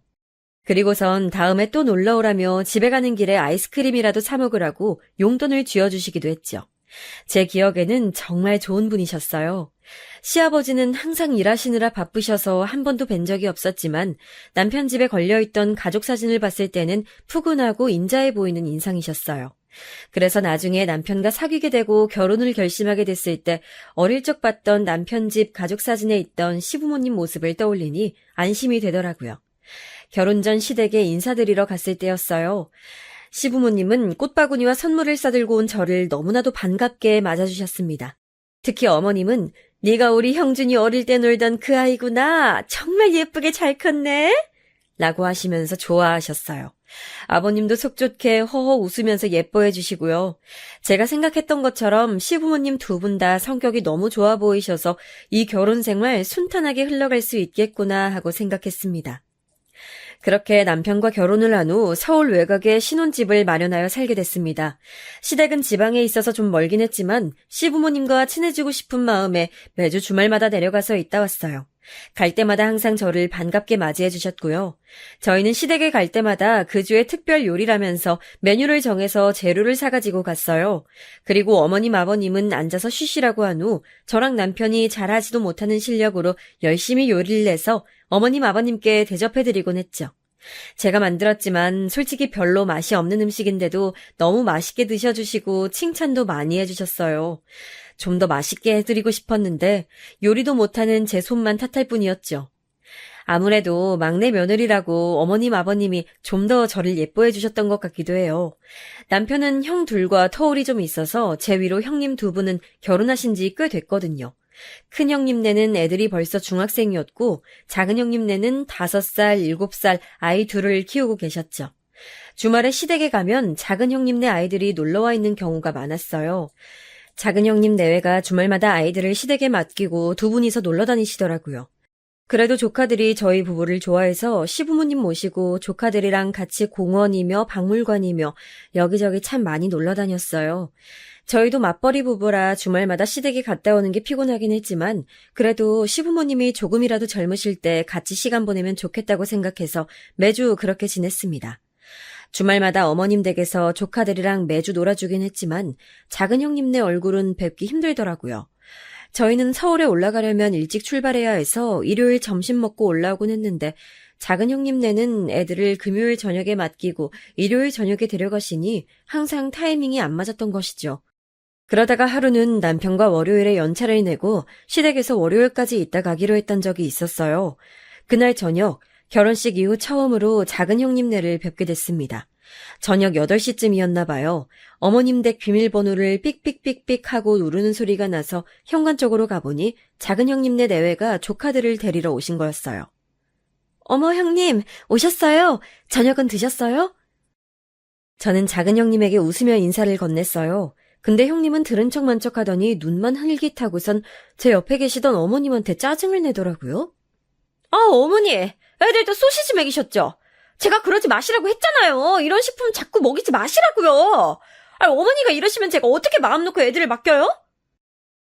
아유, 예은 엄마, 미안해. 애들이 용 다른 반찬은 안 좋아해서. 안 그래도 애들 먹이려고 나물이며 잡채며 이것저것 해놨는데 한 젓가락 먹더니 안 먹더라고. 다음엔 다른 반찬 다시 만들어 볼게. 걱정하지 말고 어여 가, 얼른. 어머님은 미안해하는 얼굴로 조카들을 형님한테로 떠미시더니 늦었으니 얼른 가라며 손을 흔드셨습니다. 작은 형님은 결혼식 때 간단하게 인사만 하고 그 이후로 오늘 처음 뵀는데 생각보다 쌀쌀 맞으시더라고요. 형님이 저렇게 쌀쌀 맞게 하는데도 옆에 있던 아주버님은 신경 쓰는 기색 없이 애들만 데리고 휙 가버렸어요. 솔직히 보는 제가 다 민망하더라고요. 현관문이 닫힌 후 어머님 얼굴을 보니 왠지 씁쓸한 표정이셨어요. 전 어머님이 신경 쓰여 말을 걸었어요. 그런데 형님네는 오셔서 식사도 안 하고 그냥 가시나 봐요. 저녁이라도 드시고 가면 좋을 텐데. 쟤는 원래 저래. 내일 출근해야 돼서 바쁘다고 저러는 거지 뭐. 신경 쓸 거 없다, 아가야. 아유, 참. 어머님 말씀으로는 매주 항상 저런다고 하더라고요. 주말마다 부부가 어딜 그렇게 둘이서만 돌아다니는지 애들은 어머님한테 덜렁 맡겨두고 고마워할 줄도 모르는 사람들이었어요. 저 같으면 바빠서 식사할 시간이 안 되면 적어도 애들 봐주셔서 감사한 마음에 과일이라도 사들고 올 것 같은데 여태까지 어머님이 주말마다 애들 봐주신 게 3년 동안 단 한 번도 손에 뭘 들고 온 적이 없었다고 하네요. 그리고 남편에게 얘기를 들어보니 형님은 또 어찌나 까다로운지 애들 맡기는 입장이면서도 먹는 거 입히는 거 하나하나 어머님한테 잔소리하고 순하신 우리 어머님은 거기에 또 말대꾸도 못하고 그래 내가 미안하다 하면서 살았다네요. 우리 어머님이 사실 허리도 안 좋으시고 선천적으로 몸이 약하신 편이라 평일엔 거의 누워 계시거든요. 조카들 오는 주말에만 기운내서 애들이랑 놀아주는 건데 정말 너무하다는 생각이 들었어요. 그러고 나서 몇 주 후 결혼하고 첫 명절이었어요. 명절 전날 시댁에 내려와 보니 큰형님 댁가 와 계시더라고요. 중학생이던 애들은 공부한다고 안 오고 형님네 내외만 오셨어요. 제가 도착하자 큰형님이 저에게 앞치마를 주면서 말하시더라고요. 동서, 전 부칠 줄 알지? 내가 재료는 다 사다 놨으니까 한번 해봐. 난 여태까지 많이 했으니까 이제 앞으로는 동서가 다 하면 되겠다. 그치? 아, 네. 큰형님의 말투가 약간 거슬리긴 했지만 제가 새로 들어온 막내 며느리니 군기라도 잡으려고 하시나 보다 했습니다. 저는 재료부터 손질한 후 전을 부치기 시작했어요. 어머님이 옆에서 도와주시려고 했지만 최근 들어 부쩍 몸이 안 좋아 보이셔서 제가 말렸습니다. 그래서 혼자 전을 부치는데 제가 하는 방식이 맞는지 잘 모르겠더라고요. 그래서 큰형님께 물었습니다. 형님, 이거 이렇게 하면 될까요? 저희 집에선 이렇게 하는데 여기서도 똑같이 하는 게 맞는지 해서요. 어머, 동서는 그런 것도 하나하나 물어보면서 해야 돼? 그런 건 원래 본인이 알아서 하는 거야. 나 땐 다 내가 알아서 했어. 아유, 참. 그것도 스스로 깨우쳐가야 하는 거니까 묻지 마. 여하튼 난 저 방에서 좀 쉬고 있을 테니까 다 하면 부르고. 아니, 꼭 저렇게 말을 해야 되나요? 아랫사람이 모르면 차근차근 알려줘가며 하면 될 것을 저렇게 배려 없이 톡 쏘아붙이고 가는데 기분이 확 상하더라고요. 저라면 절대 그러지 않았을 텐데요. 결국 어머님 아버님께 물어가며 겨우겨우 전을 다 부쳤습니다. 뒷정리도 저 혼자 다 하고요. 작은 형님네는 저녁 시간이 다 됐는데 안 오시더라고요. 저녁 시간엔 저랑 어머님이 식사를 준비하고 큰형님네와 다 같이 식사를 했습니다. 밥을 먹는데 형님과 아주버님은 한마디 말도 안 하고 휴대폰만 보면서 식사하시더라고요. 어머님은 중간중간 형님과 아주버님의 숟가락에 반찬도 올려주시고 하는데 거들떠도 안 보고요. 거기다 어머님이나 아버님이 말이라도 걸면 듣는 둥 마는 둥 제대로 대답도 안 하더라고요. 결혼한 지 오래돼서 그런 건진 모르겠지만 아무리 그렇다 해도 솔직히 어른들 앞에서 예의가 너무 없다는 생각이 들어서 제가 다 불편했어요. 당연하게도 식사 후 설거지도 제 몫이었어요. 동서 좀 부탁할게. 나 너무 배가 부르네. 체했나? 큰형님은 너무 많이 먹어 배가 부르다며 산책 좀 해야겠다고 밖으로 휙 나가버리시더라고요. 아주버님은 TV 앞에 들어누우시고요. 그나마 눈치 빠른 남편이 조금 도와줘서 덜 서러웠습니다. 둘째 형님네는 밤늦은 시간에 오더니 애들만 맡기고 또 둘이서 술 마시러 나가시더라고요. 어머님은 항상 있는 일이니 그러려니 하고요. 아유, 저희 시부모님 참 좋은 분들이시고 시집살이도 없어서 좋은데 오히려 형님들, 아주버님들 하시는 행동이 마음에 안 들어서 속이 뒤집히더라고요. 근데 손아랫 사람인 제가 거기다 대고 뭐라 지적할 수도 없는 노릇이고요. 자주 안 보는 사이니까 망정이지 그날은 정말 쓴소리하고 싶은 거 꾹꾹 참느라 고생 좀 했습니다. 그렇게 형님들은 명절 당일 제사를 지내고 바로 짐만 바리바리 싸들고 가시더라고요. 아까까지는 어머님 아버님한테 그렇게 쌀쌀맞게 굴더니 집에 갈 때는 이것 싸달라 저것 싸달라 없는 애교 피우면서 하나라도 더 뜯어내는 모습이 우스웠습니다. 부랴부랴 짐 싸서 제대로 된 인사도 없이 문만 쾅 닫고 가버리는 모습에 저도 모르게 쯧하고 혀를 차게 되더라고요. 그 이후에도 계속 비슷했어요. 처음처럼 매주 시댁에 내려가진 못했지만 못해도 2주에 한 번씩은 내려가려고 노력했어요. 형님들은 명절 때 빼면 코빼기도 안 보이는 것도 역시 똑같았고요. 어느 날은 어머님이 감기 몸살로 아파서 드러누워 계신데도 주말에 애들 맡기고 가는 작은 형님을 보면서 정말 어이가 없었습니다. 보다 못한 저희 남편이 아주버님한테 한마디 했어요. 아니 형, 엄마 아파서 드러누워 계시는데 너무한 거 아니야? 형 자식들은 형이랑 형수가 좀 돌봐. 야, 네가 무슨 상관이야? 그리고 엄마가 안 되면 재수씨도 있는데 재수씨가 애들 좀 봐주면 되지 도대체 뭐가 문제야? 아주버님이 저렇게 말하자 남편이 어이가 없어서 헛웃음을 치더라고요. 그러자 작은 형님이 한마디 덧붙였습니다. 아니 서방님이 무슨 상관이래요? 우리 애들 봐주는 것도 아니면서. 그리고 그게 뭐 그리 힘들어요? 우리 애들이 얼마나 조용하고 얌전한데. 그게 아니라요. 저희 엄마가 힘들어 하시니까요. 형수님 눈엔 안 보이세요? 아니 갑자기 왜 이러시나 오늘따라? 어머님 아프면 쉬시면 되죠. 동서한테 맡길게요. 참 우리 서방님 효자네 효자야.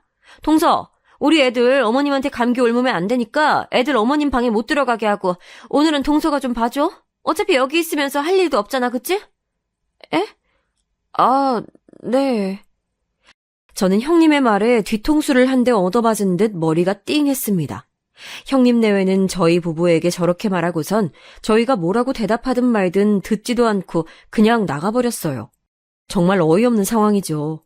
남편은 가고서도 뭐 이런 일이 다 있냐며 한참을 씩씩거렸어요.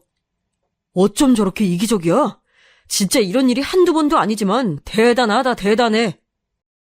정말 남편 말 맞다나 뭐 이런 일이 한두 번이 아니었다는 것만 말씀드리고 싶네요. 형님들 아마 이렇게 가족으로 만나지 않고 밖에서 만났다면 아마 제가 뺨 한 대 때렸을지도 모르겠어요. 아무튼 자세한 일화를 하나하나 다 얘기할 순 없지만 간단하게 말하자면 큰형님, 작은형님 내외는 시부모님께 필요한 것만 얻어가고 여의도 없고 자식 도리조차 모르는 그런 사람들이었습니다. 상종하기 싫은 인간들이었죠. 그렇게 제가 형님들 몫까지 며느리 노릇을 다 하고 지내다가 결혼한 지 2년째에 저는 아들을 낳게 됐습니다. 맞벌이라 내심 어머님이 몇 년만 아이를 키워주셨으면 했지만 어머님 몸 약하신 거 잘 알고 있기 때문에 부탁하지 않았습니다. 더군다나 아직까지도 작은 형님이 주말마다 애들을 맡기고 있었기 때문에 평일에까지 어머님을 힘들게 하고 싶지 않았어요. 그래서 저는 어쩔 수 없이 직장을 그만두고 집에서 아이를 키워야 했습니다. 집에서 제 아이를 키워보니 그동안 어머님이 얼마나 힘드셨을지 알겠더라고요. 젊은 저도 이렇게 힘든데 어머님은 오죽하셨을까요? 아이를 키우느라 예전처럼 시댁에 자주 내려가진 못했지만 안부 전화는 자주 드렸어요. 통화해보니 어머님이 나이를 드시면서 점점 몸이 더 안 좋아지시는 것 같더라고요. 매일 한의원에 다니시는 것 같더니 요새는 그마저도 힘들어서 못 가시는 것 같았어요. 그러다가 어느 날 큰일이 터지고 말았습니다. 어머님으로부터 급한 전화를 받은 남편이 저를 데리고 시댁 근처의 큰 병원으로 향했습니다. 아버님이 교통사고를 크게 당하셨다는 전화였어요. 병원에 부랴부랴 도착해보니 어머님은 이미 실성하기 직전이었고 아버님은 응급수술 중이셨습니다. 아버님이 택시 운전을 하셨는데 졸음운전을 하던 화물차가 아버님의 택시를 덮치는 바람에 크게 중상을 입어 수술 중이었던 것입니다. 어머님은 큰 충격에 저희가 왔는지도 모르고 계속 울고 계셨습니다. 아이고, 의사 선생님. 우리 애들 아빠 제발 살려주세요. 아이고. 어머님은 바닥에 엎드려서 두 손이 가루가 되도록 빌고 계셨어요. 하느님, 부처님 다 찾아가면서요. 저도 너무나 초조한 나머지 손톱을 잘근잘근 씹었습니다. 남편은 한 손을 머리에 짚고선 병원 복도를 계속 왔다 갔다 거렸어요. 남편은 근처에 살면서도 오지 않는 아주버님들한테 몇 번이고 계속 전화를 했지만 받지를 않는 것 같더라고요. 결국 수술이 끝날 때쯤에서야 큰아주버님, 작은아주버님이 오셨습니다. 수술이 끝나고 의사선생님께 들은 말씀은 충격이었어요. 사고가 너무 심했던 나머지 다리가 거의 으깨지다시피 해서 겨우겨우 수술로 연결은 해놓았지만 앞으로 한쪽 다리를 못 쓸 거라고요. 그리고 그 외에도 손상이 간 부위가 너무 많아서 앞으로 몇 년간은 요양과 재활에만 집중해야 한다고 하더라고요. 어머님은 그대로 혼절하셨습니다. 근처에 있던 의료진들이 어머님을 이동식 침대에 눕혀 데려가는 동안 남편은 화를 참지 못하고 주먹으로 한쪽 벽을 내리쳤습니다. 그러고선 아이처럼 소리내어 울더라고요. 아주버님들은 옆에서 한숨만 푹푹 쉴 뿐이었습니다. 앞으로 어떻게 해야 할지 정말 한치 앞이 깜깜했어요. 그 이후 아버님의 오랜 입원 치료가 끝난 후 드디어 집에 오시게 됐습니다. 하지만 아버님이 거동이 불편하시다 보니 침대에만 누워서 생활하셔야 했는데 안 그래도 몸이 안 좋으신 어머님이 아버님의 병수발을 다 드느라고 엄청 고생이셨어요. 형님들은 시댁이랑 가까운 데 살면서도 한 번을 도와주러 오질 않더라고요. 전 아이만 아니었으면 가고 싶었는데 아이가 아직 어리다 보니 평일에 남편 없이 먼 길을 혼자 가기는 쉽지 않았습니다. 어머님 죄송해요. 제가 가서 도와드려야 하는데. 아니다, 아가. 신경 쓰지 말어. 네 시아버지는 내가 잘 돌보고 있으니까 넌 네 애기들만 생각해. 하지만 그렇게 말씀은 하셔도 가끔 들여다보면 어머니의 표정은 눈에 띄게 안 좋았어요. 어머님은 아버님의 사고 이후 신경이 쇠약해지셔서 전보다 몸이 더 안 좋아지신 상태였어요. 그런데 그 상태로 아버님 병수발을 들다 보니 한 달도 안 돼서 몸져 눕게 되셨습니다. 결국 당연한 수순처럼 삼형제가 모여 아버님을 모시는 문제에 관해 회의를 하게 됐습니다. 모일 때부터 이미 아주버님과 형님들의 표정은 좋지 않았는데요. 자, 지금 엄마가 아버지 병수발을 못 드는 상태인 건 다들 알 거고, 우리 중에 하나가 엄마랑 아버지 모시고 사는 게 최선이야. 큰 아주버님이 운을 띄우자 둘째 아주버님이 말하더군요. 형이 장남이니까 형이 모셔야 되는 거 아니야? 장남 노릇 해야지. 그러자 큰형님이 썽을 내시더라고요. 어머, 요즘 세상에 장남 차남 따지는 게 어딨어요. 그냥 형편 되는 사람이 하는 거지. 그리고 우리 집에 고2, 고3 애들 있는 거 모르세요? 애들 대학 입시가 얼마나 중요한데 어떻게 우리 집에서 모시라는 거예요? 우리 집 절대 안 돼요. 그리고 동서 집이 어머님 집에서 제일 가깝잖아. 거기서 모시면 되겠네.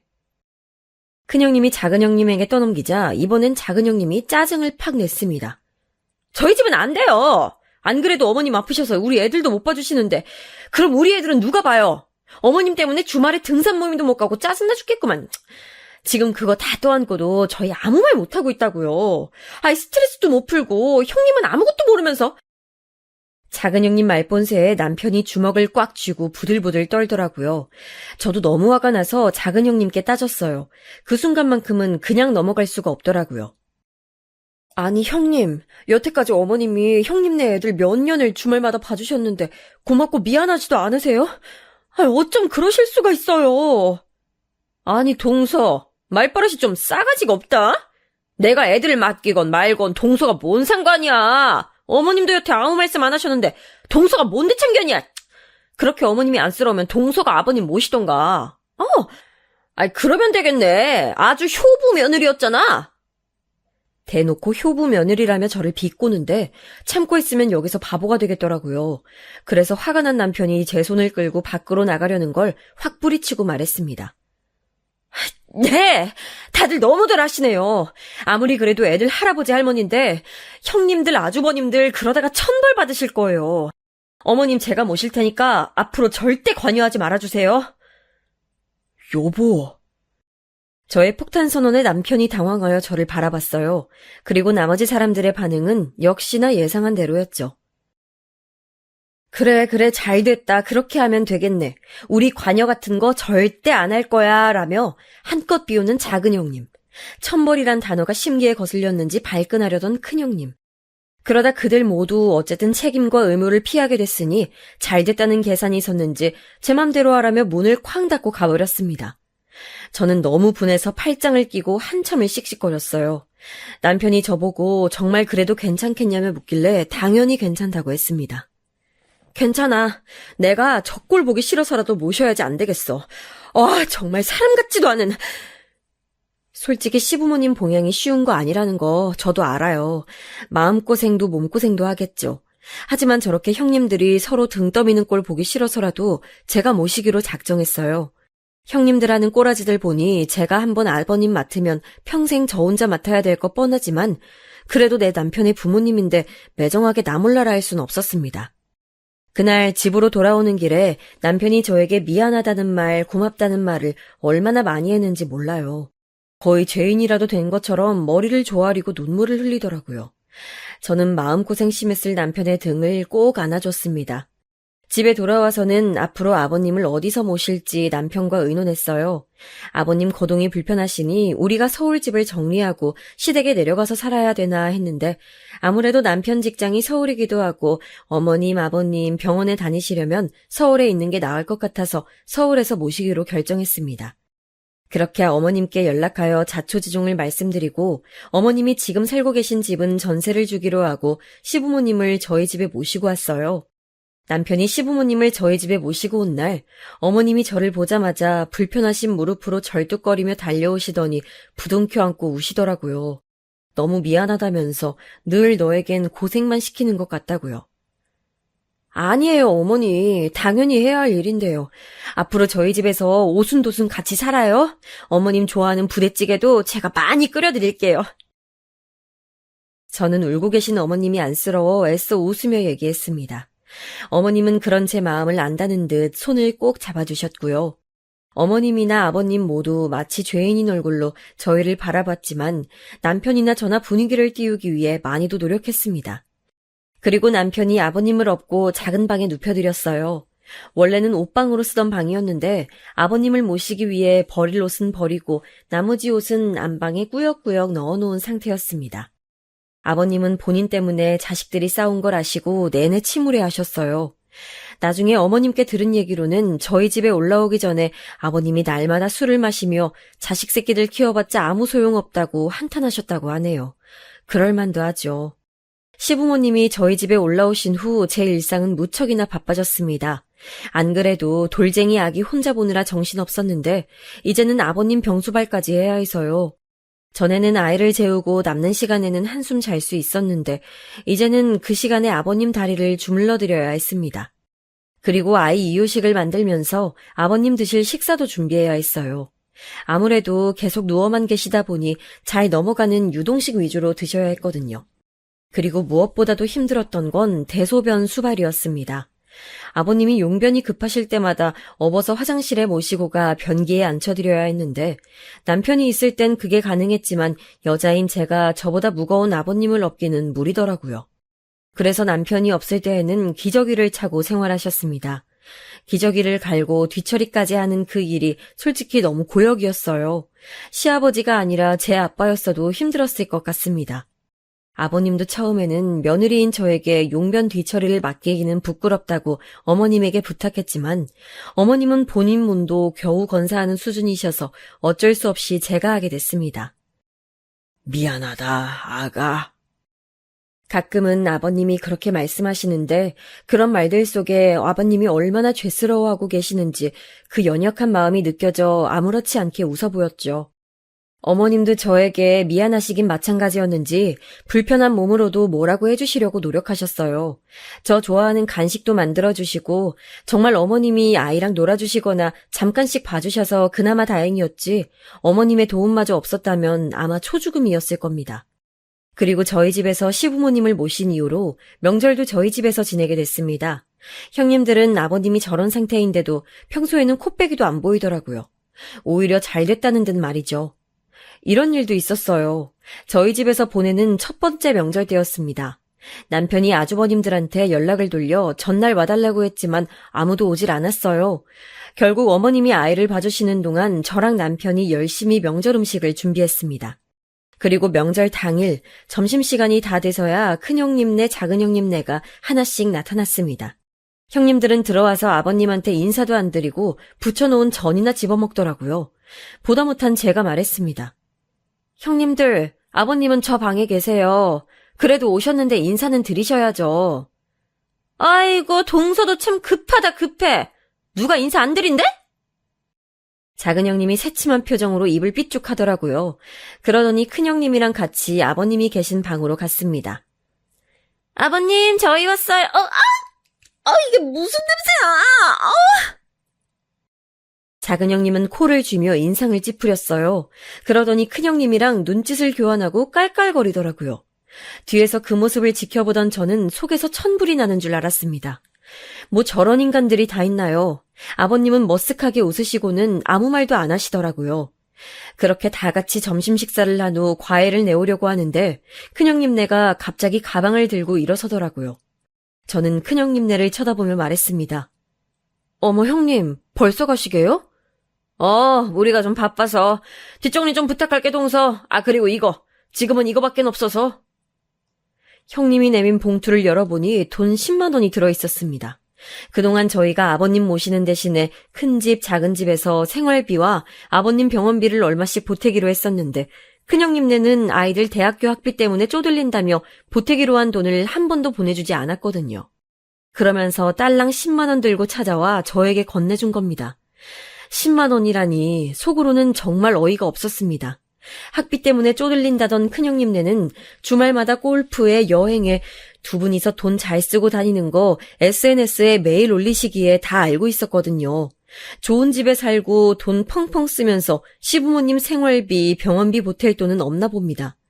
저는 속으로 욕하면서도 더 이상 말 섞기도 싫어 그냥 감사하다고 한 후 큰형님네를 배웅했어요. 큰형님네가 가자 작은형님네도 집에 간다고 하더라고요.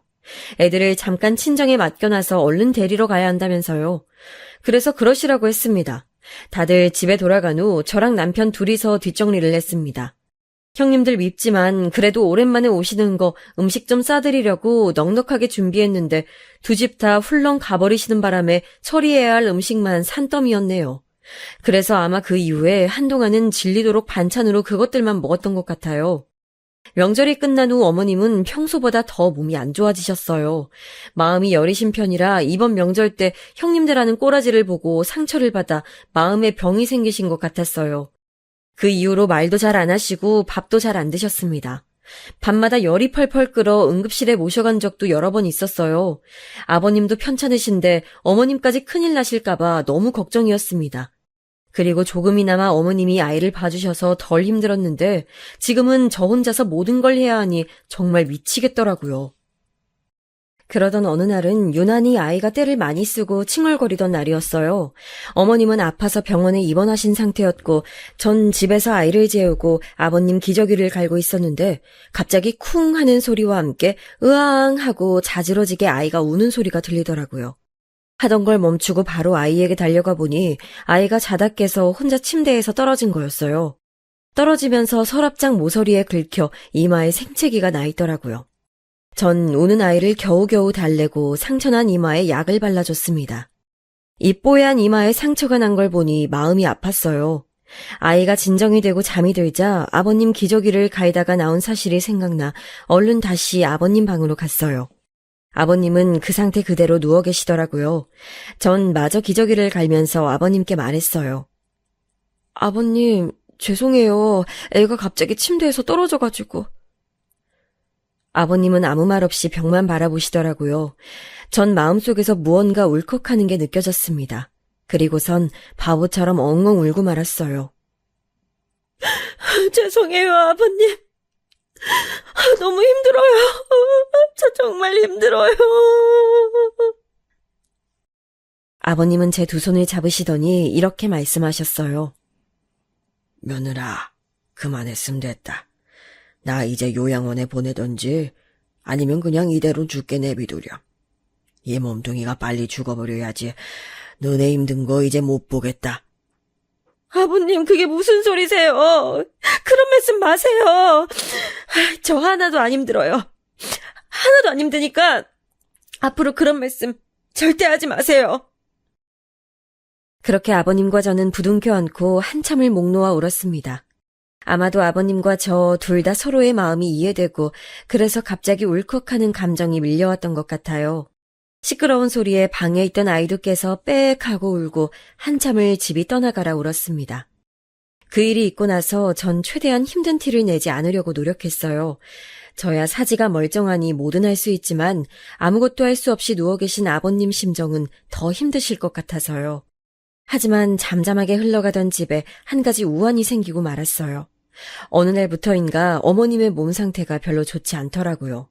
처음엔 소화가 안 되고 자꾸 체하시더니 어느 순간부턴 음식을 드시지 못하셨습니다. 병원에 들려 검사를 받자고 했는데도 아니라며 자꾸 고개만 내저으셔서 남편이 억지로 어머님을 병원에 끌고 갔는데 검사 결과가 상당히 충격적이었습니다. 어머니는 이미 말기 암 환자였고 시한부의 삶으로 들어가신 지 오래였습니다. 어떻게 가까이 모신 어머니의 태가 그 지경이 될 때까지 몰랐던 건지 자식인 남편은 말할 것도 없이 저 역시 깊은 죄책감에 시달렸습니다. 어머님, 지금이라도 얼른 치료받고 항암도 하시고 하셔야 돼요. 하지만 막상 당사자인 어머님은 담담하셨어요. 저와 남편이 뭐라도 하자고 시도라도 해봐야 한다고 동아줄을 붙잡듯 건네는 말들에도 고개를 내저으셨어요. 더 고생하지 않고 그냥 이대로 평온하게 죽음을 맞이하고 싶다 하시는데 저희는 아무 말도 할 수가 없었습니다. 항상 저를 따스하게 대해주시던 어머님의 온정이 생각나 얼마나 가슴이 아팠는지 이럴 줄 알았다면 좀 더 잘해드리는 건데 어머니 몰래 이불을 뒤집어 쓰고 얼마나 울었는지 모릅니다. 하지만 어머니를 잃을 거란 슬픔보다 저희를 더 분노하게 했던 일이 일어났습니다. 남편이 아주버님들에게 어머니 소식을 전했나 봅니다. 그런데 거기에 대응하는 자식들의 반응이었죠. 한꺼번에 우르르 들어와선 빼꼼히 어머니 상태를 한번 보더니 그냥 머쓱하게 있다 가더라고요. 그리고 치료하지 않고 이대로 보내드린다는 말에 안심도 하는 것 같더라고요.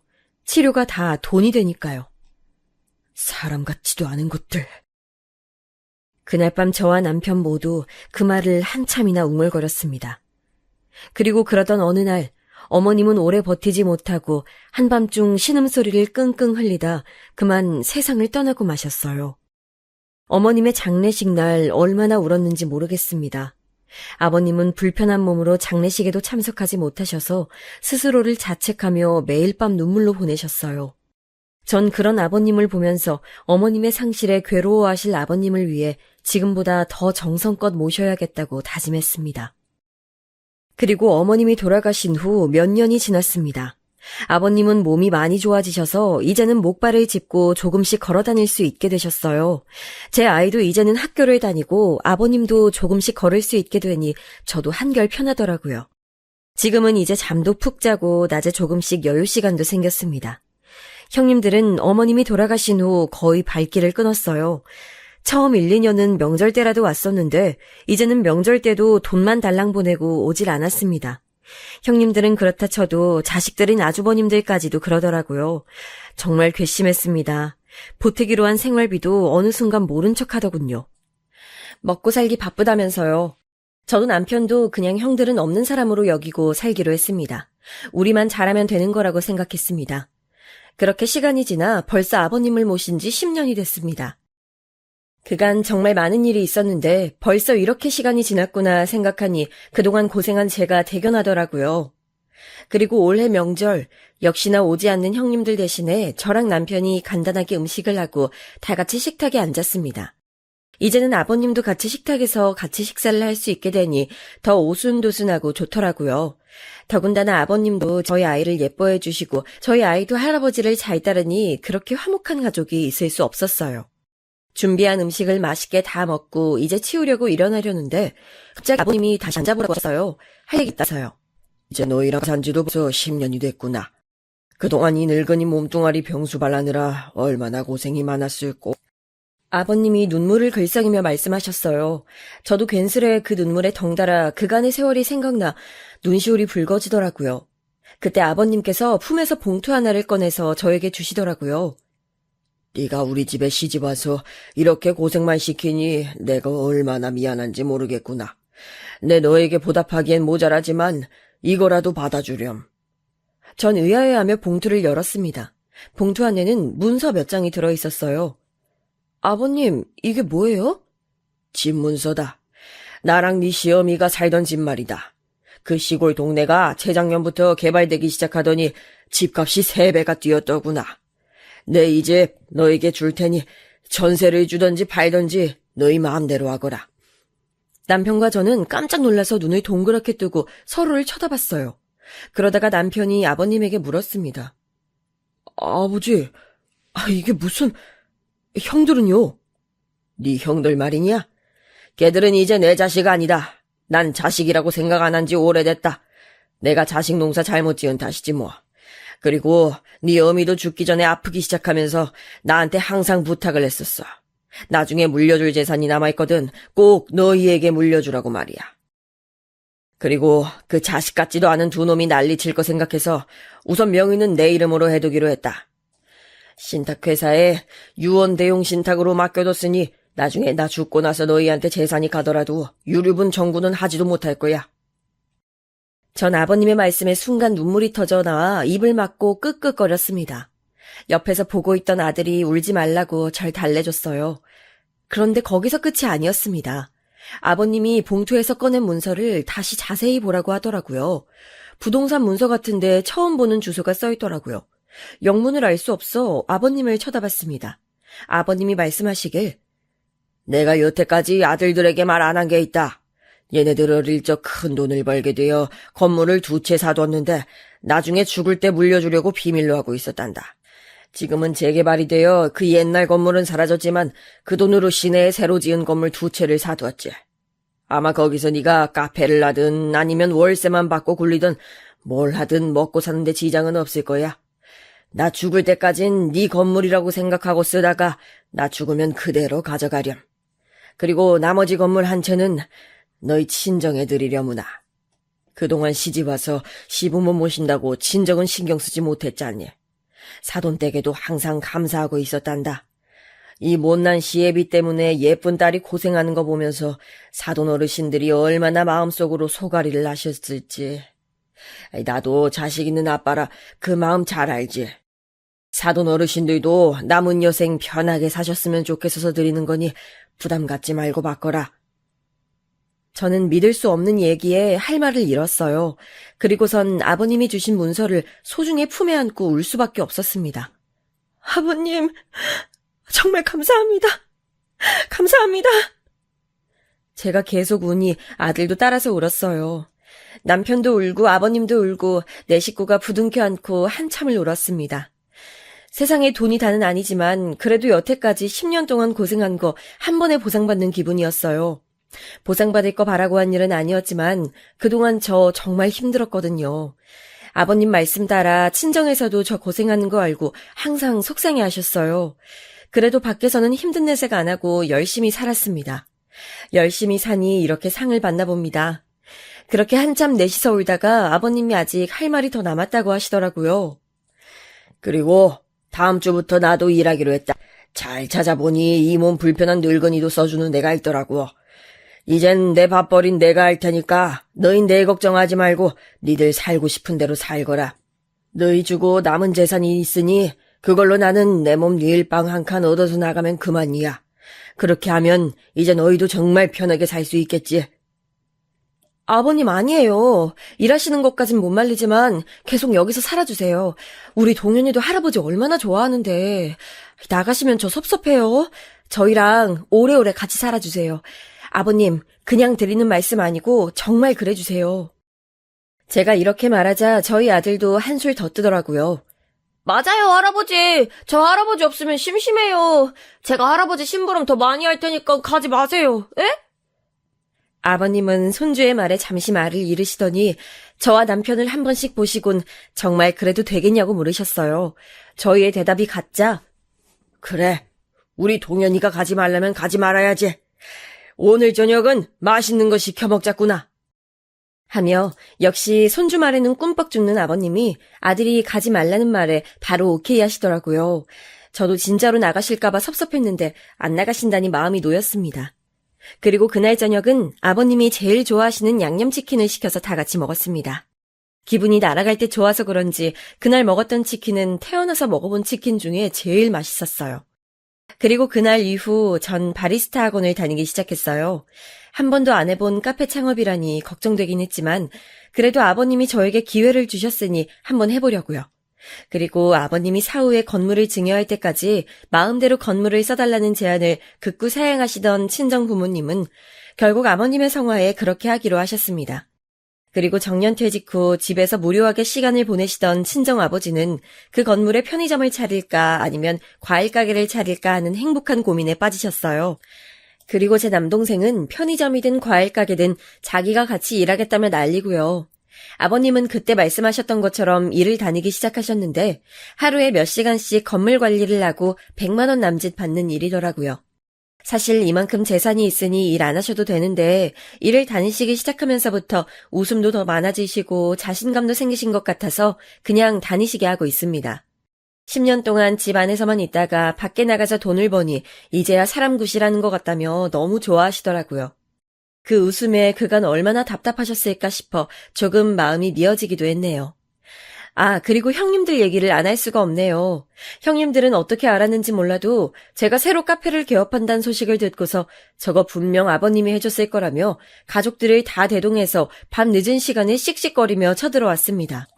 밤 12시에 문을 발로 쾅쾅 차며 문 열라며 소리 지르는 탓에 문을 열어줘야 되나 했는데 아버님이 절대로 열지 말라고 하시더라고요. 그러더니 아버님이 직접 현관까지 나가 바깥에 들릴 만큼 큰 소리로 소리치셨습니다. 어디 남의 집에 와서 소란이냐? 난 너희 같은 아들 며느리 둔 적 없으니 썩 꺼지거라!